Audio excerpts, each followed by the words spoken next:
Melanjutkan bahasan dari pertemuan kemarin.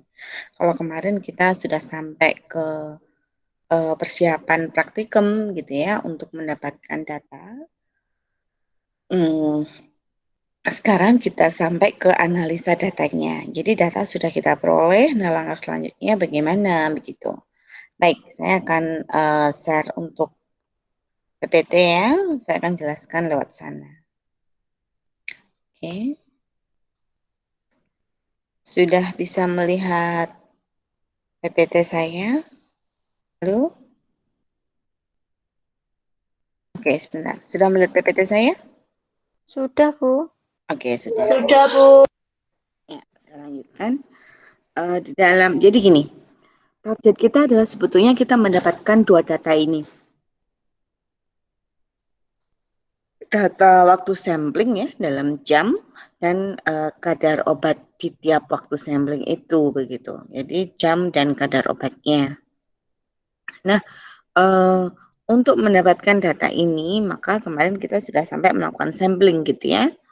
Anggap saja bahwa data nilai absorbansi obat atau absorbansi sampel itu sudah dibaca dan sudah dimasukkan ke dalam persamaan kurva baku dan diperoleh kadarnya. Nah, selanjutnya ini adalah data. Jadi nanti untuk laporan resminya saya share data yang ini saja. Selanjutnya tahap berikutnya adalah seperti pada teori dulu ya.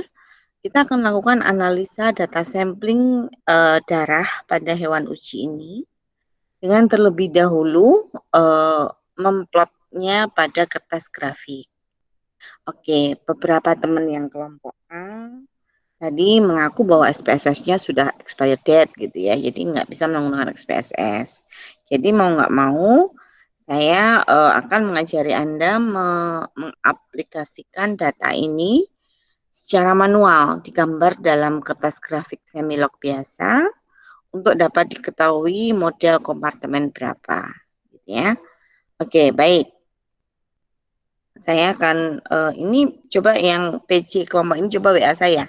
Saya kirimkan gambar dalam grafiknya. Jadi perhatikan di sini antara waktu dan kadar Anda harus mengcapture atau harus bisa menuliskan semua titik itu dalam kertas grafik. Artinya adalah Anda harus tahu ini bahwa kadar itu yang terendah adalah bukan 5,36 tetapi adalah data pada T ke-72. Jadi kadar obat sampai 0,49. Dengan kata lain di sini kita dapatkan 3 kelompok data. Yang pertama adalah data satuan ya, 5,39 dan seterusnya. Kemudian yang kedua adalah data puluhan 25, 29, 26, 13. Nah, itu kan berarti data puluhan. Dan yang terakhir itu adalah data 0, gitu. Jadi di bawah 1. Sehingga kalau diplotkan dalam kertas grafik, Anda tidak cukup dengan misal ini ya kertas grafik semilog ini saya jelaskan dulu. Anda perhatikan di sini pada yang garis sumbu Y-nya ini ya.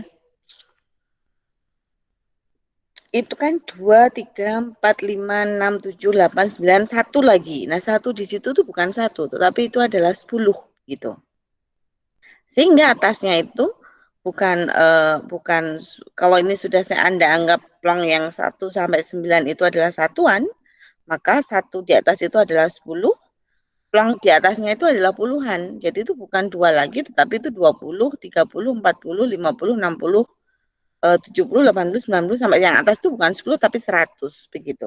Jadi satu baris itu, satu paket itu nilainya puluhan semua, Anda ganti begitu. Jadi itu ada satuan, ada puluhan. Nah, kan ada 0 komaan.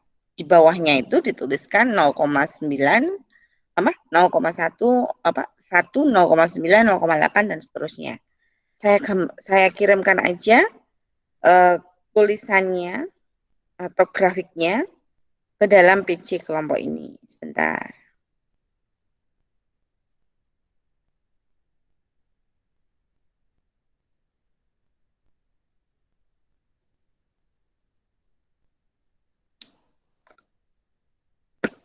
Oke.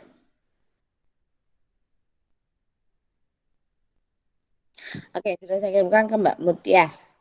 Coba di share ke teman-temannya. Itu adalah gambaran yang kita bisa gunakan. Anda bisa lihat di situ kita memerlukan 3. Jadi ada di bawah 1, di bawah 10, dan di bawah 100. Jadi ada 0 komaan, ada satuan, ada puluhan. Begitu. Sesuai dengan data ini. Data yang kita peroleh pada samplingnya.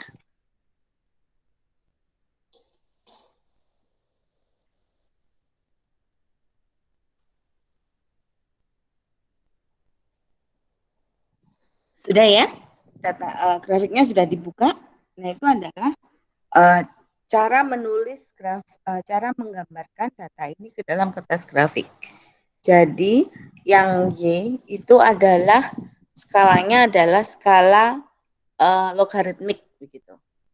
Yang X itu skalanya adalah skala sentimeter biasa. Ayo coba lihat yang X ya, yang garis mendatar. Anda lihat di situ garis mendatar, yang garis mendatar ini adalah untuk data waktu. Jadi untuk data kadar obat sudah nggak ada masalah ya. Kita punya kolom, kita punya daerah puluhan, kita punya daerah satuan, dan kita punya daerah 0 komaan gitu kira-kira. Nah sekarang untuk yang sumbu X itu adalah untuk waktu atau jam. Anda perhatikan data itu sampai jam ke-72. Nah itu juga harus kepotret gitu. Jadi nggak boleh ada satu titik yang hilang. Sekarang kalau Anda perhatikan dari itu ya yang bawah itu sentimeter biasa skalanya. Kalau Anda hitung itu ada berapa sentimeter? Ada berapa garis itu? Ayo hitung nak. Halo, kalian masih di sana? Itu ada berapa sentimeter? Jadi ada satu, itu setengah ya. Jadi kalau kita bisa melihat 1 sentimeter itu ada 2 garis di situ. Kelihatan ya? Ini susah ya kalau kalian nggak bawa kalkulator, nggak bawa penggaris gitu. Tapi itu kalau kelihatan di sana nanti itu kalau Anda hitung itu garis-garisnya. Ini ya, saya tunjukkan di PPT. Garis-garis yang bawah ini loh. Nah, ini kan ada 5 ya. Ini dia, itu kalau diskalain, ini skala logaritma yang bawah itu kan sama semua itu garisnya. Nah, itu 1 sentimeter itu setiap satu garis itu. Nah, itu kalau diperhatikan itu ada 18 titik begitu. Jadi Anda harus bisa menggunakan 18 titik itu untuk mengcapture sampai ke jam 72. Jadi nanti skalanya 1 cm itu sama dengan 4 jam. Jadi nanti sampai ujung itu 72-nya terlihat. Bisa dibayangkan ya. Jadi nanti 1 cm itu 4, berarti skalanya nanti 4, 8, 12, dan seterusnya. 4 terus sampai 72. Nah, itu nanti sampai ke ujungnya sana. Begitu. Nah, itu 72. Terus kemudian Anda perhatikan di sini sekarang setelah Anda gambarkan grafiknya gitu ya. Jadi titik-titiknya itu sesuai ya. Misalkan Anda setelah Anda buat titik untuk X-nya, Y-nya itu sudah saya tuliskan di situ. Nah, nanti Anda tinggal menaruh titik-titik di situ dan Anda tinggal menghubungkan titik-titik itu, nanti akan terlihat grafik yang terbentuk. Nah, sesuai dengan teori yang sudah saya berikan, maka untuk dari grafiknya ini Anda akan terlihat kira-kira model kompartemen berapa yang diikuti. Jadi gitu. Apabila terbentuk garis lurus setelah titik puncak ke bawah, maka kurvanya adalah kurva monofase, maka kita bisa pahami bahwa model kompartemennya adalah model satu kompartemen. Begitu. Nah, karena model satu kompartemen, maka kita tinggal membuat fasenya itu gitu ya. Berarti hanya ada fase absorpsi dan fase eliminasi kan begitu. Nah, karena kalau grafiknya itu lurus, tidak ada tekuan, berarti tidak ada distribusi di sana. Sehingga hanya ada fase eliminasi, sehingga yang Anda tuliskan di sini untuk fase absorpsinya itu yang saya sudah tandai dengan garis dengan warna kuning ya pada PPT ini. Kemudian sebetulnya gini ceritanya, 3 titik puncak itu pada jam ke-8 itu adalah titik puncaknya. Sebelumnya adalah pada jam ke-4, sesudahnya adalah pada jam ke-12. 3 titik itu tidak saya warnai. Itu adalah 3 titik yang biasanya tidak kita gunakan di dalam perhitungan karena titiknya melengkung kan begitu. Nah, sehingga sebelum titik itu adalah fase absorpsi, sesudah titik itu adalah fase eliminasi, begitu loh. Tetapi pada fase absorpsi itu kan hanya ada 2 titik nanti kalau 4 itu tidak kita gunakan. Jadi hanya titik 0,5 dan jam ke-1.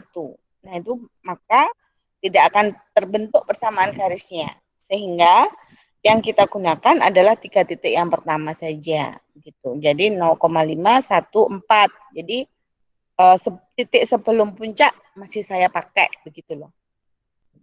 Tetapi 1 titik setelah puncak tidak saya gunakan karena saya memiliki beberapa titik untuk fase eliminasi.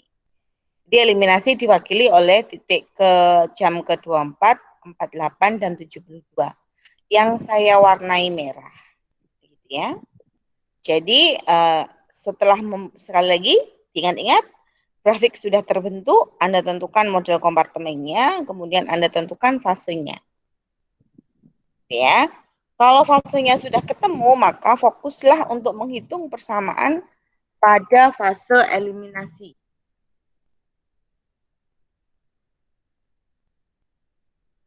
Ya. Nah, kita lihat pada slide berikutnya. Persamaan pada fase eliminasi itu yang saya kasih tanda merah. Jadi fokuslah pada T24, 48, dan 72 dengan masing-masing kadarnya adalah 13,26, 2,56, dan 0,49. Setelah itu, maka seperti yang kita lakukan kemarin, lakukan persamaan, carilah persamaan eksponensial untuk fase eliminasi. Jadi ini terpaksa Anda harus mencari kalkulator manual ya. Kalau memang ternyata SPSS nggak punya, maka pakai manual. Saya sarankan pakai eksponensial langsung aja. Jadi nanti ABR-nya, jadi kalau Anda lihat ya, coba nanti yang punya kalkulator silakan dicoba. Masuk ke fase, masuk ke mode LR, nah itu kan ada pilihan EXP, len atau log begitu, pencet yang EXP begitu. Nah kalau EXP maka kita tidak perlu ngelenkan, kita tidak perlu ngelohkan, langsung masukkan data, kemudian langsung dicari ABR-nya. Nah coba nanti Anda kerjakan. A itu sama dengan 69,078, B-nya itu min 0,068, dan R-nya adalah min 0,999. Nah, persamaan untuk fase eliminasi sudah diketahui, maka selanjutnya adalah mencari parameter untuk menghitung fase parameter farmakokinetika pada fase eliminasi. Anda perhatikan di sini, pada slide ini, pada slide 9, perhitungan parameter obat model 1 kompartemen terbuka untuk eliminasi yang bisa diketahui adalah mencari nilai clearance, KL, dan T setengahnya. Nah, KL atau konstanta kecepatan eliminasi itu adalah regresi log linier, yaitu pada nilai P-nya itu ya, slope-nya itu. Jadi P K itu sama dengan min B gitu ya, atau dengan lain B sama dengan min K begitu. Sehingga K itu sama dengan min B. Nah, B-nya itu berapa? Pada fase eliminasi. T setengah itu sama dengan 0,693 per K-nya itu. Jadi kalau K sudah ketemu, maka kita bisa menghitung nilai T setengah. Ini kita aplikasikan pada persamaan persamaan fase eliminasi sudah diperoleh, maka K itu sama dengan min B. Jadi K sama dengan 0,068. T setengahnya maka sama dengan 0,693 per 0,068. Nah, itu waktu paruhnya. Nah, clearance-nya Anda hitung nilai AUC. AUC-nya ya pakai trapezoid ya di teorinya. Jadi jangan dilupakan itu teorinya. AUC itu berarti AUC total. Ya, Anda harus menghitung antara CP1 ditambah CP2 begitu ya. Dikali T2 dikurangi T1 dibagi 2 kan begitu CP AUC-nya itu dengan metode trapezoid. Nah, kalau sudah persamaan fase eliminasi ketemu, kita bisa hitung parameter untuk fase eliminasi. Sekarang kita lanjutkan dengan metode residual untuk menghitung parameter fase absorpsi. Nah, ini kita lihat di sana. Absorpsi ada perhitungan parameter farmakokinetika obat model satu kompartemen terbuka. Untuk kinetika absorpsi, nilai konstanta kecepatan absorpsi untuk oral itu dihitung dengan metode residual. Nah, teorinya diingat-ingat kembali, karena kita melakukan metode perhitungannya dengan menggunakan metode residual, maka yang pertama adalah Anda harus menghitung dulu nilai CP aksen. Jadi CP aksen itu adalah nilai CP di mana kadar itu atau kadar obat ya diperoleh setelah memasukkan T pada persamaan fase eliminasi. Jadi saya perjelas. Jadi ini persamaan fase eliminasi kan A-nya 69,078, B-nya 0,068 gitu ya, R-nya 0,99 kan begitu. Persamaannya kan sama dengan fase eliminasi itu kan sama dengan Y sama dengan A plus BX kan begitu toh. Nah, A-nya itu 69,078, B-nya 0,068. Nah, dengan persamaan itu Anda masukkan T-nya. Jadi X-nya Anda ganti 0,5, nah nanti Y-nya berapa? Nah, itu adalah nilai CP aksen. Jadi saat X-nya 0,5, maka Y aksennya adalah 66,745. Saat X-nya itu 1, maka Y aksennya adalah 64,49. Begitu seterusnya saat X-nya itu 4, maka Y-nya adalah 52,478. Jadi itu adalah nilai CP aksen. Ya, nggak ada masalah untuk mendapatkan CP aksen ya. Itu adalah dengan kata lain adalah Y aksen. Setelah Anda masukkan T-nya pada X persamaan fase eliminasi. Kalau sudah ketemu CP aksen, maka selanjutnya adalah mencari CP residual. Nih, CP residual itu yang mana? CP residual itu adalah selisih antara CP aksen dengan kadar obat ini. Jadi CP residual pada T 0,5 itu sama dengan 66,745 dikurangi 5,36. Begitu. Itu seterusnya sampai ke bawah itu ya. 54,541 itu ya sama dengan 64,491 dikurangi 9,95. Jadi CP aksen Anda kurangkan dengan kadar obat itu nilai CP residual. Kalau sudah mendapatkan nilai CP residual, maka kita sudah bisa mendapatkan persamaan untuk fase absorpsi dengan memplot antara T yang saya kuning-kuningnya itu, T dengan CP residualnya. Begitu. Jadilah persamaan fase absorpsi.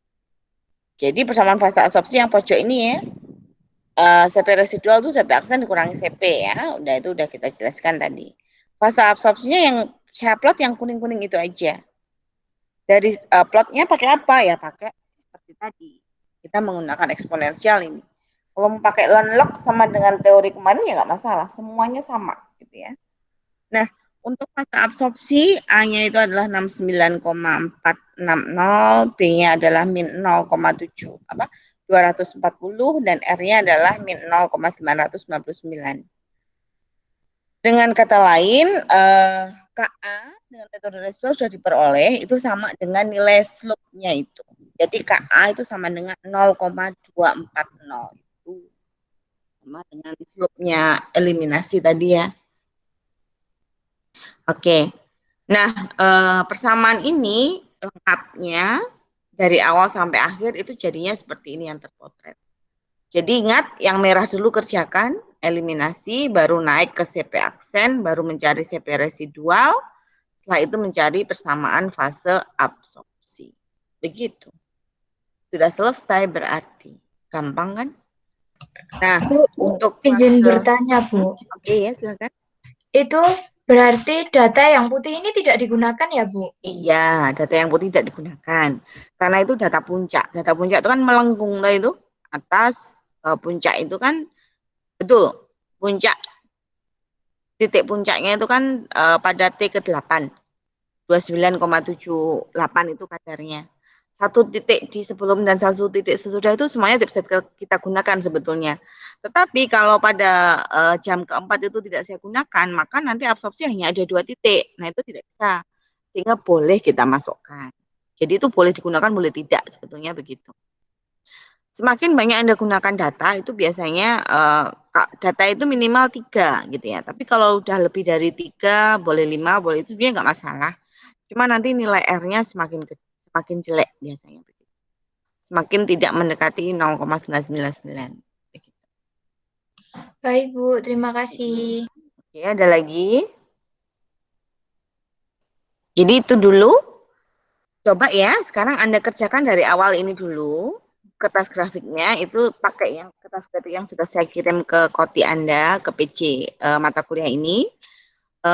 Anda plotkan coba. Itu harus bisa dulu. Jadi jamnya itu Anda plotkan dari jam ke 0 sampai 72 itu ya pada sumbu X-nya yang bawah itu. Yang atas sudah saya bantu skalanya itu, skala puluhan lokasinya di mana, satuan lokasinya di mana, 0 komaan lokasinya di mana. Jadi Anda harus menempatkan misalkan pada jam ke 72. Nah, kadar obatnya 0,49 ya, maka Anda tuliskan di daerah 0,4-an itu. Saya pikir nggak ada masalah ini ya, karena sudah teori juga sudah pernah kita peroleh dan mau nggak mau Anda wajib membuat grafik, masalahnya begitu. Oke, dicoba dulu ya, dikerjakan. Untuk AUC, Anda bisa membaca lagi teori yang sudah saya bahas. Jadi AUC-nya pun dikerjakan dengan metode trapezoid ya. Jadi jumlah sisi yang sejajar dikali tinggi dibagi 2. Begitu? Ada yang mau ditanyakan? Kita coba dulu dikerjakan ya. Baik, Bu. Ini digunakan untuk laporan resminya, begitu. Jadi seolah-olah data ini yang Anda peroleh dari praktikum yang kemarin, begitu. Ya untuk minggu ini karena ada banyak hitungan, maka saya tidak adakan pretest maupun post-test, begitu ya. Tapi minggu depan kita lanjutkan ke metode uji farmakokinetik menggunakan data urin. Nah itu kita pretest dulu, nggak apa-apa. Begitu ya. Saya akhiri untuk Bu, Google mohon Meet. maaf, Bu. Izin Ingin bertanya. bertanya, Oh iya ya, yang silakan. kertas semiloknya itu dipakai tangan, Bu? Ditulis tangan, Iya, Bu? iya. Jadi harus bisa menggambar manual. Kalau di teori kemarin saya mudahkan karena ada SPSS. Beberapa teman ini kan SPSS-nya sudah expired date, jadi mau nggak mau manual. Di gambar yang sudah saya kirimkan itu aja Anda print, coba. Kemudian itu udah terlihat ya skala seratusan yang skala puluhan, satuan sama 0 komaan. Nah itu kita lanjutkan dengan itu. Begitu. Izin bertanya, Bu, untuk Oke. laporan resminya dikerjakan per kelompok atau individu, Bu? Individu ya, biar bisa mengerjakan semuanya. Ini wajib bisa tahu ini. Individu. Oke, ada Untuk lagi. formatnya cuma hitungan saja, Bu, tidak format Ya tentunya sama resmi. dengan format yang lain. Hasilnya berarti hasilnya adalah hasil ini sebetulnya nanti. Datanya adalah data ini, begitu. Terus nanti analisa datanya adalah perhitungan ini untuk mendapatkan parameter farmakokinetika ini. Seperti dalam teori yang sudah kita sering bahas. Ya tentunya ada tujuan, ada dasar teori, ada alat bahan yang sudah kita lakukan kemarin, gitu ya. Sampai cara kerja, begitu, dan data-data yang diperoleh. Data yang diperoleh, data ini. Kemudian analisa datanya Anda lakukan seperti yang sudah saya jelaskan itu. Begitu, intinya sampai mendapatkan nilai parameter farmakokinetika. Untuk Ya. deadline-nya kapan ya, Bu? Deadline-nya ya sebisa mungkin sebelum pertemuan kemarin, sebelum pertemuan berikutnya gitu. Jadi pertemuan berikutnya kita sudah fokus ke materi yang baru. Berarti biasanya ini hari apa sih? Ini Rabu ya. Nah, coba nanti hari Selasa ya. Hari Selasa itu sudah mulai harus dikumpulkan. Izin bertanya, Bu, kan untuk Oke. minggu depan itu libur lebaran. Jadi Iya, ya untuk tentunya setelah mengumpulkannya Lebaran. minggu depannya lagi begitu, Bu? Iya. Terima kasih, Bu. Bu, izin bertanya. Ya. Untuk data yang dimasukkan ke laporan resmi, itu yang data hari ini sama yang minggu lalu, Bu? Iya, data minggu lalu kan data hitungan, kadar obat segala macam, dosisnya gitu. Karena dosis kan diperlukan untuk menghitung ini, eliminasi itu, clearance itu. Jadi seolah-olah hewan usinya sama kayak kemarin. Terus Baik, datanya Bu. sekarang ini, ya, gitu. Baik, terima kasih. Yuk, ada lagi. Oke, Ibu izin dicoba. bertanya, Oke, yuk ada apa? bisa diulangi tidak Bu penjelasan di kertas semilog Bu? Bagian X Oke, dan Y bagian mana ya Bu? Anda sudah membaca, sudah melihat PPT yang bukan PPT, kertas log yang sudah diberikan oleh PC-nya? Sudah, Ibu. Sudah. Nah, itu Anda lihat yang atas, yang sumbu X dan sumbu Y-nya, yang berdiri. Buka itu, yang pojok itu, yang pinggir kiri. Sudah kelihatan? Halo? Yang ada Pinggir angka kirinya. itu ya? Angka-angka itu betul. Angka-angka itu kan dimulai dari 100 yang ujungnya atas. Itu sama kayak ini PPT yang ini. Ada sama aja. Cuman ini kan hanya ada 2 plong gitu loh. Sedangkan dari data ini kita nggak ada 2 plong. Kita nggak hanya puluhan dan satuan. Tetapi ada 0 komaan. Begitu toh? Sehingga grafiknya tidak hanya 2 plong seperti yang ada pada PPT ini. Tetapi tambah satu lagi. Untuk skala 0 komaan begitu. Paham nggak? Oke, sekarang Anda lihat di PPT ini dulu aja. Ini kan skala paling atas itu 10 ya. Iya, Bu. Iya, Bu. Nah, ini kan karena saya memerlukan 3 plong, ini masih ada 2 plong, ini saya mulai dari 100 gitu. Paling atas tuh 100. Berarti bawahnya 100 berapa? 9 itu menjadi 90. Betul, itu terus 80, 70, seterusnya ke bawah. Itu kan 2, itu berarti 20 gitu kan. Bawahnya sendiri 1, itu berarti bukan 1, tetapi setelah 20 adalah 10. 10.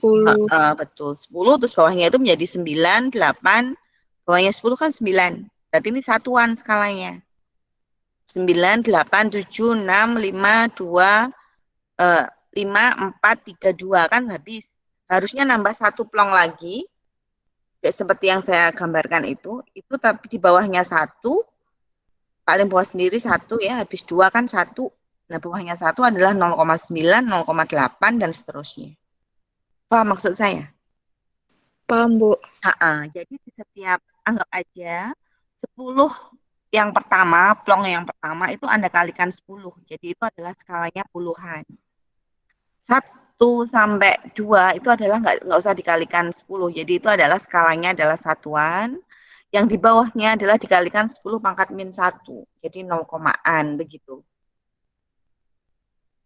Ngerti ya? Di grafik yang sudah saya kirimkan juga sudah saya tuliskan. 10, 90 seterusnya, 20, 10, 10, nah terus 9 satuan, 2, 1 lah, di bawah 1 itu adalah 0,9 kan begitu toh? Iya, Bu. Kalau untuk waktunya ditulis di bawahnya ya, Bu? Waktunya itu yang grafik garis yang horizontal, jadi garis yang ke sana, sumbu X-nya. Waktu itu skalanya skala numerik, ini yang ke sana ini Mbak. Jadi yang paling bawah sendiri ya, tapi yang ke arah sumbu X. Nah, itu kan ada berapa titik. Nah, itu kan ada nanti pakai penggaris gitu kita bisa lihat itu skalanya adalah skala sentimeter biasa. Nah, itu ada 18 cm kalau nggak salah, 18 titik. Nah, Anda lihat ini kan maksimal T waktunya itu adalah 72. Padahal ada 18 titik. Berarti kan 72 dibagi 18, berarti sama dengan 4 begitu. Jadi satu titik itu mewakili 4 skala atau 4 jam. Paham? Paham, Bu. Jadi nanti titik 1 itu 4, bukan titik yang pertama itu adalah 4 jam, satu garis itu 4 jam. Kemudian berikutnya 8, terus tambah 4 lagi, 12, tambah 4 lagi, 16, 20, 24 gitu. Terusnya nanti pas ujung itu 72, pas gitu. Jadi nggak boleh nanti 72-nya nggak, jadi ini harus direncanakan dari awal. Jangan sampai Anda seenaknya aja membuat skala sehingga nanti begitu jam ke-72 nggak bisa kelihat gitu, karena titiknya udah hilang. Maksudnya nggak bisa kepotret di kertas grafik begitu, itu nggak boleh. Begitu. Baik, Bu. Ada lagi? Bu, izin bertanya. Oke. Untuk laporan resmi kan dimulai dari tujuan, latar belakang gitu ya, Bu. Itu kan diketik. Terus yang Nggak usah diketik gimana? ditulis tangan. Ini kan hitung-hitungan. Anda buat grafiknya gimana nanti? Ya boleh sih, boleh Anda ketik boleh, tapi nanti grafiknya Anda plotkan sendiri-sendiri ya. Setiap grafik itu ditulisin nama Anda. Jadi nanti kan ada grafiknya. Kesulitan nggak nanti membuatnya? Grafiknya harus ditulis tangan itu. Atau grafiknya di-scan saja, Bu. Jadi tetap ditulis tangan grafiknya, tapi untuk yang lain diketik. Ya boleh, tapi jangan sampai kopas loh ya. Kopas punya temennya loh ya. Siap, Bu. Oke, ada lagi? Ada lagi yang mau ditanyakan? Sudah, kita lanjutkan diskusi ke Google Classroom. Kalau nggak ada yang mau ditanyakan, berarti saya akhiri untuk Google Meet-nya ya. Sekarang mulai dicoba dikerjakan aja. Kalau ada yang masih kesulitan, kita bahas di Google Classroom. Misalkan saya nggak respon, boleh WA saya. Gitu ya, saya stop sharing, saya akhiri di Google Meet-nya. Terima kasih untuk hari ini. Kita lanjutkan ke Google Classroom. Oke ya, saya akhiri ya di Google Meet-nya. Selamat sore semuanya. Sore, Bu. Sore, Bu. Terima kasih. Terima kasih, Bu.